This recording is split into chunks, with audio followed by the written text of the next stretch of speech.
तर आता गुणस्थान नावं सांगा. इकडं ना, इकडे आहे.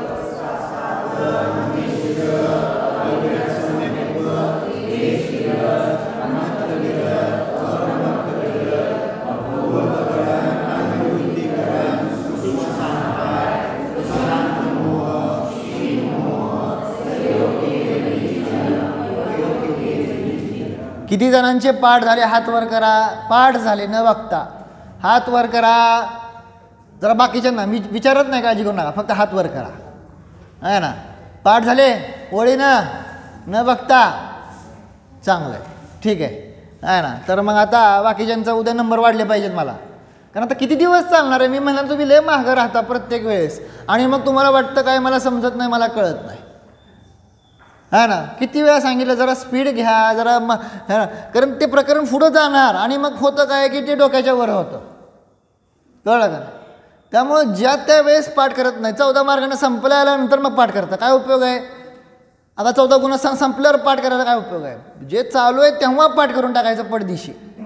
आणि मला माहिती आहे तुम्हाला पाठ होत नाही, तर तुम्हाला मी उपाय पण सांगितलेले आहेत. आहे ना, तुम्हाला ह्यातला जो विषय पाठ होत नाही ना, त्या विषयाला तुम्ही आरशा पुढं म्हणत बसा, नाही वेळ मोबाईल पुढं म्हणत बसा. काय म्हणतोय कळलं का? आणि आता थोडंसं दाखवण्यासाठी, मला माहिती आहे मला ना स्वतः करायचं म्हणलं की उत्साह नसतं, पण दुसऱ्याला दाखवायचं म्हणलं की चांगला उत्साह असतो. म्हणून त्यासाठी तुम्हाला म्हणलं तर रील करा, स्टेटस करा. ते पण करत नाही, तुमचा पण फायदा होईल, बाकीच्यांना पण फायदा होईल का नाही बघायला, होईल का नाही? हां, काय नाही तर कमीत कमी आता आपण स्वाध्याय ग्रुप व्हॉट्सअपवर बनवलं आहे का नाही, त्याच्यावर टाका. मी छान म्हणतो, कोण नाही तर स्वाध्याय ग्रुपवर टाकायचं. मग कुठलं काय टाकणार? जे सोपं आहे ते नाही टाकायचं. उद्याच्या सांगचाल 4 गती असतात, ठेवा तुमच्यापाशी. आता झालं, कळलं का? सोपं आहे ते नाही, अवघड. कारण त्याशिवाय पाठ होत नाही, आणि ते तुम्हाला बोलायचं आहे, ते तुम्हाला सांगायचं आहे, आणि ते पण न सांगता सांगायचं आहे. असं जर सवय लावला तर जमणार का नाही जमणार? पुरुषांना विचारतो इकडं तर 14 गुणस्थानाची नावं घोकायची घोकायची घोकायची, कॅमेरा ऑन करायचा आणि म्हणायचं, आणि शूटिंग करून काय करायचं, द्यायचं ग्रुपवर पाठवून. कोण कोण करणार सांगा बरं? तेव्हा का आता परत एकमेकाची तोंड बघ, हेच वाईट आहे, हेच दुर्गुण आहे. पहिला कोण उडी मारत नाही ना, तोपर्यंत सगळे असेच. आणि मग जर सगळ्यांनी सुरू केलं की मग हां आता मला सांगायचं आहे, आता मला सांगायचं आहे, आता मला सांगायचं आहे करतात. असं करू नका. मला काय तुमचं नुकसान आहे?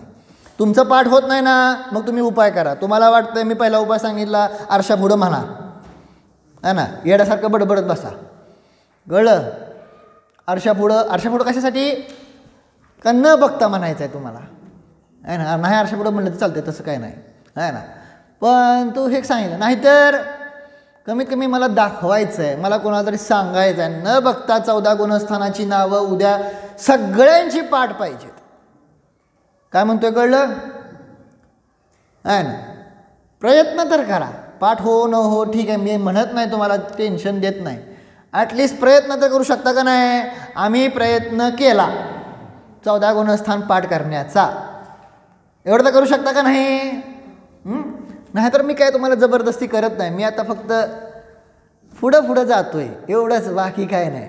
आणि मग मला वाईट वाटणार, मला माहिती आहे असं घडणार. जे भक्तांबरला झालं ते ह्याला होणार. ज्यांनी पाठ केलं नाही त्यांना पुढं भक्तांबर म्हणू वाटत नाही, ऐकवायला झालं ते मग हळूहळू गळती सुरू होते. आणि ते तसं होणार. आणि असं होऊ नये वाटत असेल तर प्लीज सोपं तर करा. गुणस्थानांची नावं, मार्गणास्थानांची नावं हे पाठ झालीच पाहिजेत. का पाठ होत नाही स्वतःला प्रश्न विचारा. आणि जोपर्यंत पाठ होत नाही तोपर्यंत मी सोशल मीडियाचं अकाउंट ओपन करणार तो का नाही बा म्हणून देत बघा. अजिबात उघडायचं नाही ते. व्हॉट्सअप, फेसबुक, यूट्यूब तोपर्यंत नाही उघडायचं. एवढं सांगितलं मी. काय तुम्हाला स्वयंपाक करणार नाही, जेवणार नाही, झोपणार नाही, काय दुकानात जाणार नाही असलं काय सांगणार, ते करा की तुम्ही. पण जे आपण वेळ घालवतोय का नाही ढकलण्यामध्ये, आहे ना, तो वेळ आता इथं लागलाच पाहिजे. का लागत नाही बघून, का पाठ होत नाही बघू, आहे ना.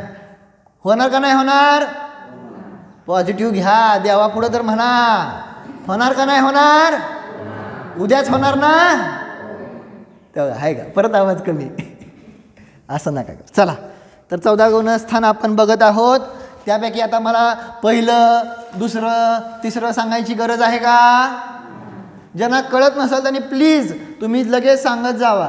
तुम्हाला जर हिथं सांगू वाटत नसेल तर मला पर्सनली मेसेज करा की मला हे समजलं नाही, कळलं का नाही, पण सांगत जावा. म्हणजे आम्हाला कळते तुम्हाला कळते का नाही कळत, आहे ना? लक्षात येते का नाही? चला, तर आता पहिलं गुणस्थान काय सांगते? मिथ्यात्व, म्हणजे तिथं सांगितलं का विपरीत मान्यता. दुसरं गुणस्थान सासाधन, म्हणजे सम्यक्त्वाची विराधना. तिसरं गुणस्थान मिश्र, म्हणजे तिथं सम्यक मिथ्यात्व असा मिश्र परिणाम. ठीक आहे, इथेपर्यंत तर झालेलं आहे. मला तर हे सम्यक्त्व मार्गाने झालेलं आहे.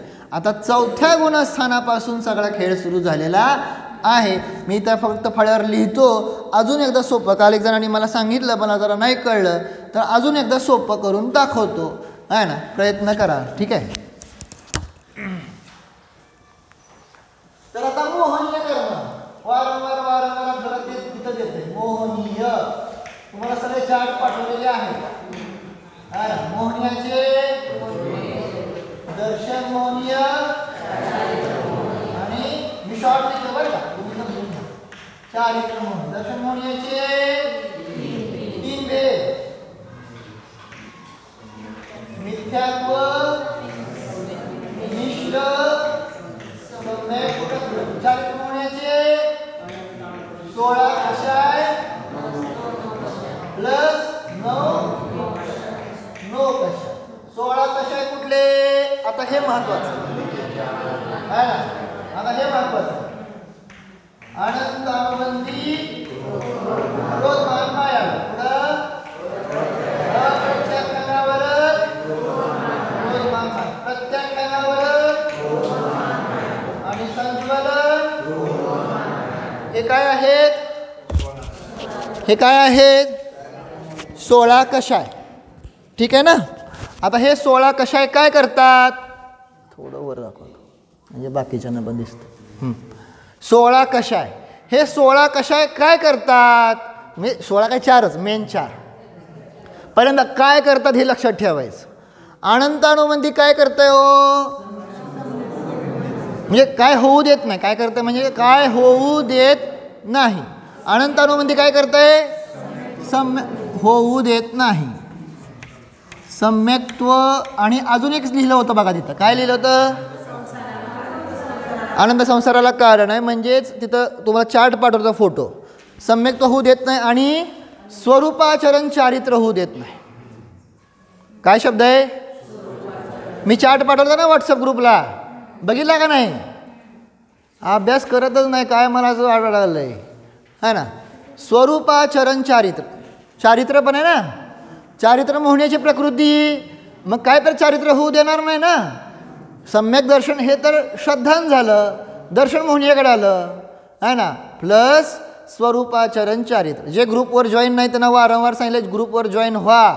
सगळा अभ्यास तिथंच येतोय, कळलं का नाही? फोटो वगैरे ते जॉईन व्हा. खूप जण जॉईन झालेत, एकमेकांना सांगा तुम्ही जॉईन करू शकता एकमेकांना सुद्धा, है ना. तर मग सम्यक्त्व काय सांगितलं? अनंत अनुबंधी काय करते? 2 गोष्टीचं कार्य करते. 2 गोष्टी कुठलं? सम्यक दर्शन आणि स्वरूपाचरण चारित्र होऊ देत नाही. कळलं?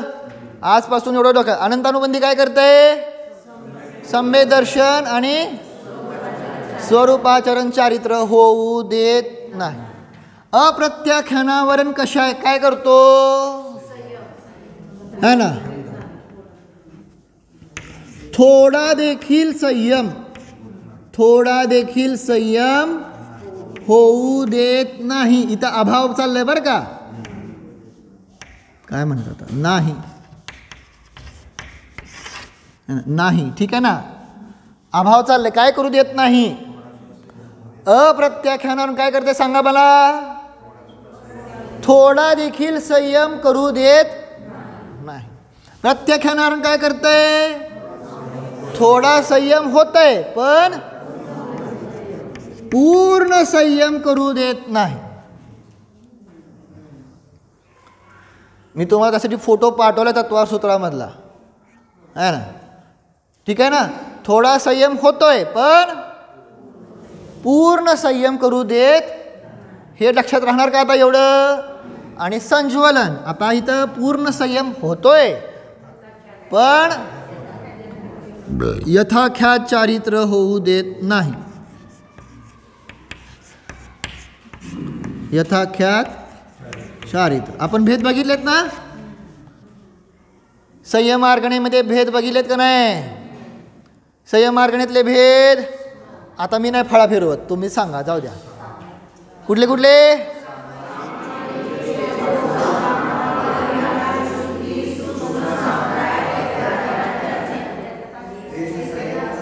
देह संयम आणि असंयम. त्यातला आला का नाही यथाख्यात चारित्र्य, यथाख्यात संयम आला का नाही? मग हे होऊ देत नाही कोण? संज्वलन, क्रोध, मान, मायालोभ. हे चार कळले का गोष्टी? आता मला सांगा वाचून पटदिशी. अनंतानुबंधी, सम्यक्त्व आणि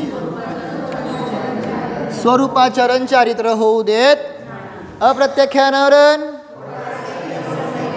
थोडा संयम होऊ देत नाही. प्रत्याख्यानावरण पूर्ण संयम होऊ देत नाही. आणि संज्वलन यथाख्यात चारित्र्य प्रकट होऊ देत नाही. कळलं का इथंपर्यंत? पक्क. आता गुणस्थान आहे ना. आता गुणस्थानामध्ये काय काय घडतंय हे बघायचं आहे ना. मग जो पहिलं गुणस्थान आहे त्या पहिल्या गुणस्थानामध्ये अनंतानुबंधी, क्रोध, मान, माया, लोभ ह्यांचा उदय आहे. बरोबर का नाही? पुढं नाही, चौथं नाही. आता चौथं आहे ना, आपण बघतोय. बाकी पहिले की 2 3 आहे ना. आता चौथ्या गुणस्थानामध्ये अनंतानुबंधी आहे का? नाही. पण काय आहे? बरोबर का नाही? मग चौथ्या गुणस्थानामध्ये म्हणून काय करू देत नाहीये? संयम करू देत नाही. म्हणून चौथ्या गुणस्थानाचं नाव काय आहे हो? दिसतंय का सगळ्यांना? आता महिलांना नाही दिसलं तर मी काय करू शकणार नाही, आहे ना. ठीक आहे ना. अविरत सम्यक्त्व. अविरत म्हणजे असंयम आणि सम्यक्त्व. सम्यक्त्व तर आहे. बरोबर का नाही? अविरत का आलं? कारण अप्रत्याख्यानावरणाचं काय आहे? उदय आहे. कळलं का डॉक्टर? झालं ना सोपं? हां. पुढं आता गुणस्थान कुठलं? 5वं. 5व्यामध्ये अप्रत्याख्यानावरणाचा उदय का? नाही. पुढं जाईल तसं मागचं नाही होणार ना. हां. मग कशाचा उदय आहे? मग ते काय करते? पूर्ण संयम होऊ देत नाही. म्हणून इथं देश काय आला? विरत. गुणस्थानाचं नाव आलं का नाही? पूर्ण संयम होऊ देत नाही. समजते का नाही? पटदिशी बोला. ह्यांचे तीव्रच असतात आहे ना. पूर्ण संयम होऊ देत नाही. सर्वघाती आहे ना. संज्वलनमध्ये प्रत्येक सर्वघाती, देशघाती 2 झालं म्हणून तीव्र उदय, मंद उदय केलेलं आहे. कळलं का नाही? कळलं का नाही? ती सर्वघाती आहे सगळे. ठीक आहे ना. प्रत्याख्यानावरण सर्वघाती आहे. येणार आहे ते सगळं. जी गोष्ट आहे ती कर्मकांडमध्ये आहे ना.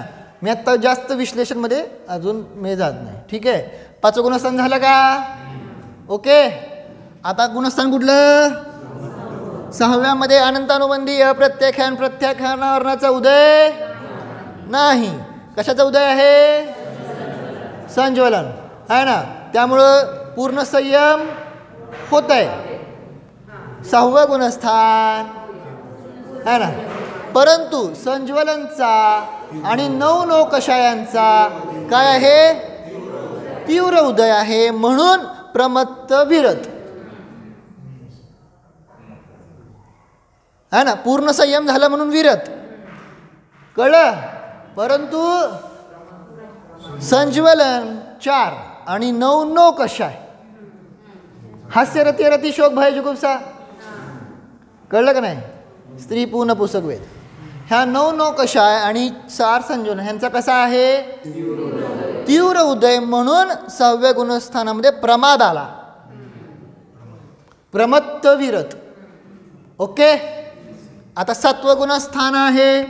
ह्यामध्ये संज्वलन आणि 9 कषाय यांचा उदय आहे, पण कसा आहे? मंद उदय. म्हणून काय आला शब्द 7व्या गुणस्थानामध्ये? अप्रमत्त. आणि विरत तर आहेच. कळलं? समजलं का नाही इथंपर्यंत? मला सगळ्यांनी फक्त कळलं नसतं तर पडदेशी मला सांगण्याचं पुढं जायला बरं. अजून एकदा सांगू दे का?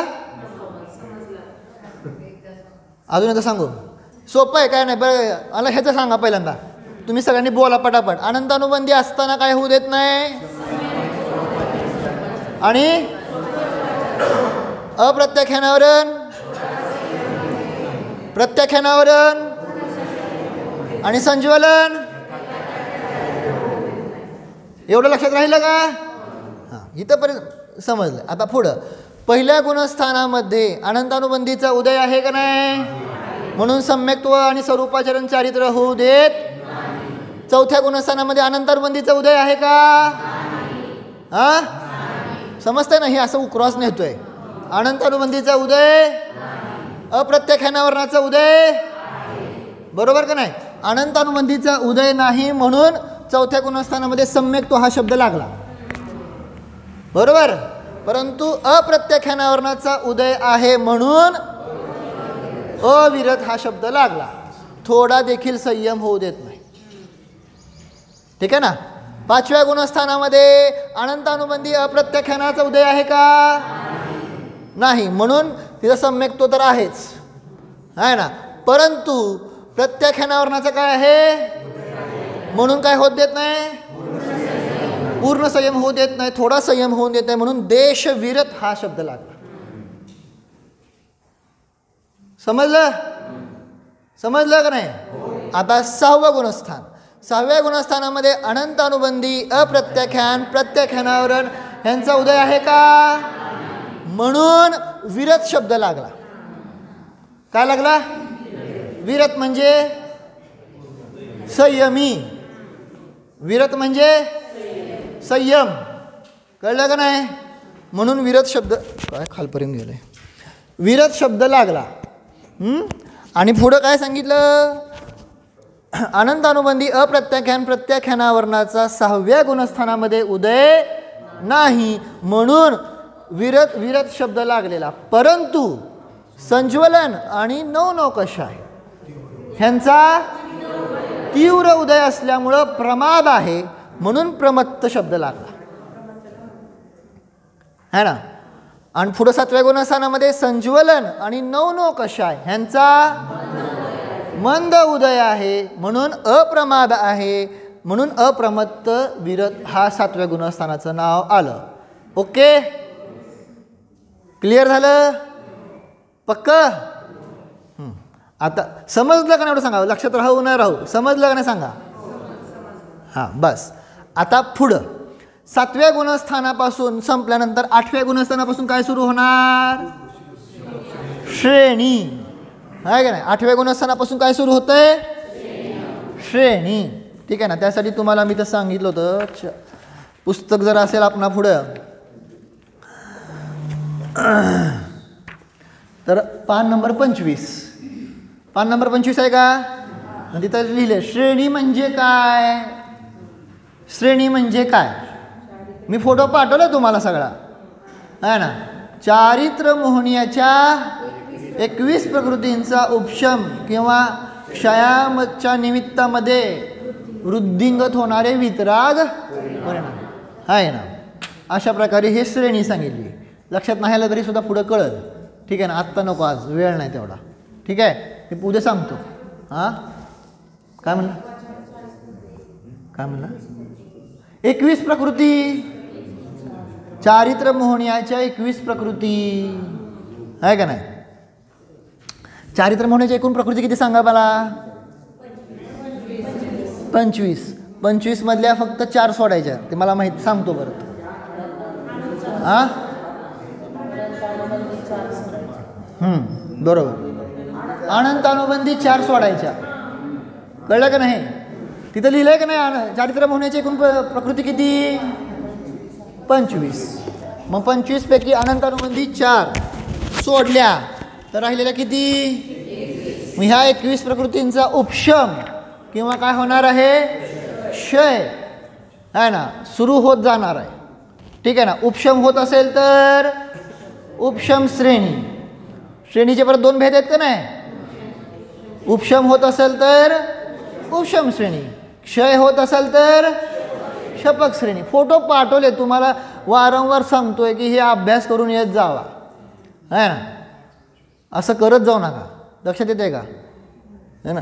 उद्याच्याला काय शिकवणार आहे ह्याचा बेसिक अभ्यास तुम्हाला अगोदर करून यायला पाहिजे. ज्यांना ज्यांना हे जड जाते त्यांना सांगतोय मी. माझं उदाहरण सांगतो आणि थांबतो बरं का, जास्त नाही आता घेत आहे ना. एक तुम्हाला उदाहरण सांगतो माझं स्वतःचं आहे ना. काय घडलं होतं आहे ना. आम्ही गोमटसार जीवकांड शिकलो, कर्मकांड झालं आणि त्यानंतर आम्ही घेतला होता लब्धिसार. कळतंय आहे ना. लब्धिसार घेतला असताना माझी स्वतःची परिस्थिती सांगतो की मला लब्धिसार काहीही कळत नव्हतं आहे ना. अक्षरशः लक्षात येत नव्हतं काय सांगतायत, काय शिकवतायत, लक्षातच येत नव्हतं. समजतंय का? कधी नाही ते तेव्हा मी रडायला लागलो. खरं सांगतोय, समजत नाही म्हणून आहे ना. मग पण मी जिद्द नाही सोडली आहे ना. ऐका आता पुढं. लब्धिसार सगळ्या बाकीच्यांना सगळ्यांना तिथं समजत होता आहे ना. पण मग मी काय करत होतो आहे ना. ताई जे शिकवणार आहेत ना ते आदल्या दिवशी वाचायचं. ओके. तिथं तर भले नाही कळलं तरी वाचायचं, डोळ्यातनं खाली गेलं पाहिजे. परत काय करायचं, परत जेव्हा शिकवणार दुसऱ्या दिवशी ते अभ्यास करायचा आणि जे शिकवलं आहे त्याचा परत अभ्यास करायचा. तीन वेळा रिव्हिजन होत होती. काय म्हणलं, कळलं का? काय काय झालं? 3 वेळा रिव्हिजन होत होती. 3 वेळा कुठली कुठली? पहिल्यांदा जे शिकवणार त्याचा अभ्यास करायचा, जे शिकतं तेव्हा कॉन्सन्ट्रेट करायचं आणि जे शिकलेलं आहे त्याचा परत असं 3 वेळा रिव्हिजन होती. आणि तरीसुद्धा काय म्हणतात ना, लक्षात येत नाही म्हणजे काय म्हणतात ना, पकडीत येत नाही. तिथल्या तेवढ्यापुरतं लक्षात यायचं, परत विसरून जायचं. काय शिकवलं आहे, काय सांगितलं लक्षात येत अशा. पण तरीसुद्धा जिद्द नाही सोडली. झालं काय, लब्धिसार संपल्यानंतर त्याचा शेवटचा अधिकार स्वप्नासार आहे, जो सगळ्यात अवघड आहे नाही. झालं असं की तिथं तेव्हा जे शिकवतो ते सगळ्यांना स्वप्नासार अवघड जात होता. पण मला स्वप्नासार अगोदर काय सांगणार हे मला अगोदर कळत होतं. पुढं काय सांगणार आहेत का, कारण लब्धिसार माझा पक्का झालता. असा असतो कर्माचा क्षय. काय म्हणतो कळलं का? जेव्हा ज्या जीवांना आता लक्षात येत नाही, लक्षात राहत नाही, जी काही अडचण असेल त्याला जिद्द ठेवायची आहे ना. आणि म्हणून तुम्हाला त्या ग्रुपवर अगोदरच पाठवतोय काय शिकवणार आहे ते किंवा काय झालं आहे ते. कळलं का नाही? किंवा मी म्हणतो नाही पाठवलं तर तुम्हाला माहिती आहे आता 7 गुणस्थान उद्याच्याला कुठलं घेणार? 8वं. वाचून यायला काय अडचण आहे का? तुम्हाला कळो नाही तर न कळो, वाचून यायची जबाबदारी कोणाची? हां, वाचून यायचं अगोदर आणि इथं परत समजून घ्यायचं आणि परत घरी गेल्यानंतर परत एकदा वाचायचं. मग काय पक्क होते बघा. अशी जिद्द पाहिजे. कर्माचा क्षयक्षमसुद्धा झुकता घेतो का नाही बघा. कर्म आडवाय का नाही, ज्ञानान कर्मामुळेच लवकर लक्षात येत नाही, लक्षात आलं तर लक्षात राहत नाही. ह्या गोष्टी आहेत ना, त्याच्या पुढं तुम्ही आता जिद्द ठेवा. तुम्ही प्रबल का तुमचा कर्म प्रबल बघूया. आणि मी तुला आता तुम्हाला सगळे उपाय सगळे सांगितलेत, बस दमलो आता मी. उपाय काय करायचे तुम्हाला सगळे झालेत आहे ना. ठीक आहे. त्यामुळे आता समजणार नाही असं व्हायचं नाही. 14 गुणस्थानं सगळ्यांचेच पक्क झाले पाहिजे. तर अशाप्रमाणे काय सांगितलेलं आहे, कुठं आता मूळ मुद्द्यावर येतो. 7व्या गुणस्थानानंतर 8व्या गुणस्थानापासून काय सुरू होतात? श्रेणी. श्रेणीचे 2 भेद आहेत, उपशम श्रेणी आणि शपक श्रेणी. बाकी सगळी चर्चा उद्या बघणार आहोत. ह्या 21 प्रकृतींचा उपशम जिथं सुरू होतोय त्या आहेत उपशम श्रेणी. 21 प्रकृतींचा क्षय जिथं सुरू होतो त्या काय आहेत? शपक श्रेणी. समजलं? आणि त्यासाठी आपण सांगितलं होतं 7व्या गुणस्थानाचे 2 भेद केले होते, ते पण मी पाठवलेलं आहे ना. 7व्या गुणस्थानाचे 2 भेद कुठले? स्वस्थान अप्रमत्त आणि सातिशय अप्रमत्त है ना. स्वस्थान अप्रमत्त कोणाला म्हणलं? जे 6व्या 7व्या गुणस्थानामध्ये झुलत राहतात ते कोण आहेत? स्वस्थान अप्रमत्त. आणि पुढं काय सांगितलं? सातिशय अप्रमत्त कोणाला म्हणलं? जे आता 8व्या गुणस्थानामध्ये जाणार आहेत पण गेले नाहीत, असे 7व्या गुणस्थानवरती काय म्हणले? सातिशय अप्रमत्त. कळलं का नाही? नाही कळलं तरी टेन्शन घेऊ नका, उद्याच्याला अजून ह्याचं विश्लेषण होणार. आता हे पक्क झालं पाहिजे कोणाच्या अभावात काय गुणस्थान होतंय, एवढं मात्र पक्क झालं पाहिजे. आणि दुसरा एक उपाय तुम्हाला सांगतो. काय करा, 2 काय आहे, तुम्ही 2 मैत्रिणी असताल, 2 जावा असताल किंवा काय तुम्ही हे असताल ना, असं एकमेकांच्या गप्पा मारा. कारण संसारातल्या गप्पा कशा लक्षात राहतात का नाही, तशा ह्या गप्पा मारल्या की लक्षात राहणार. खरोखर सांगतोय, तुम्ही एकमेकांशी फक्त डिस्कस करा आहे ना. मी आणि श्रुतिका असं आम्ही एकमेकांशी थोडंसं हे करत होतो, असं एकमेकांशी बोललो का नाही की विषय अजून पक्का होतो. कळलं का नाही? आता म्हणाल आमच्या सासूबाईला कळत नाही तरी बस म्हणायचं आहे ना, परंतु बघून वाचून का होईना पण विषय सांगा आहे ना. नवऱ्याला कळत नाही तरी सुद्धा बसा म्हणायचं, मी काय सांगते ते नीट ऐका, तुम्हाला समजत नाही तोपर्यंत जेवायला वाढणार नाही असं म्हणा की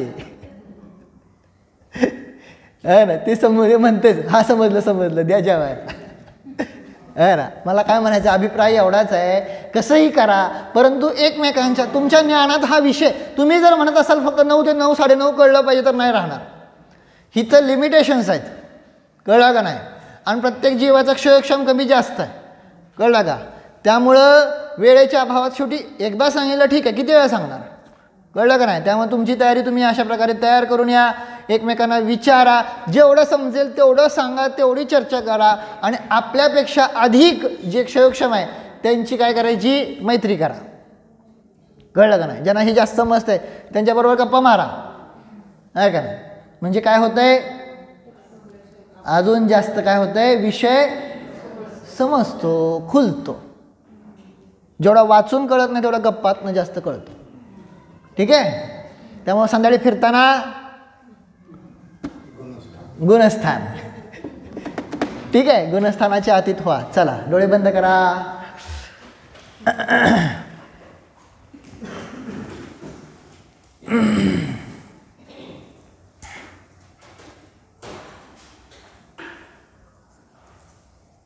जा ना, 2 मिनटं स्थिर व्हा.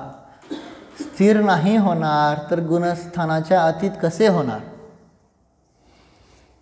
पहा, भगवान गुणस्थानांच्या अतीत आहेत. प्रभूंमध्ये कसलाच मोह नाही, दुःख नाही.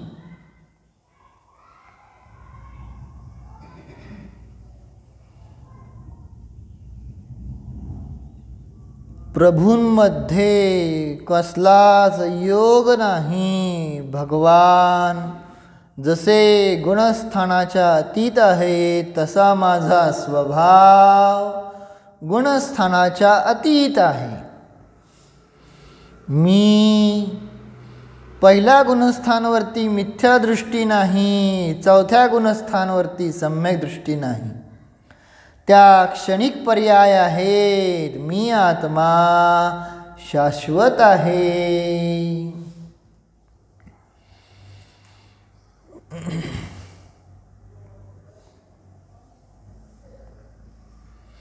पूर्वीही होतो, आत्ताही आहे, पुढेही असणारच. शाश्वत स्वरूपोऽहम्.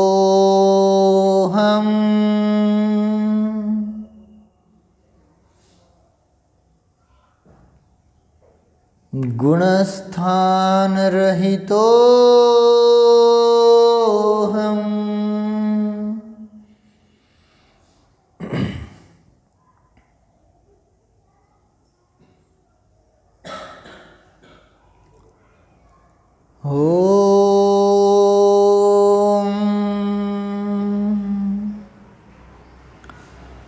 विसर्जन.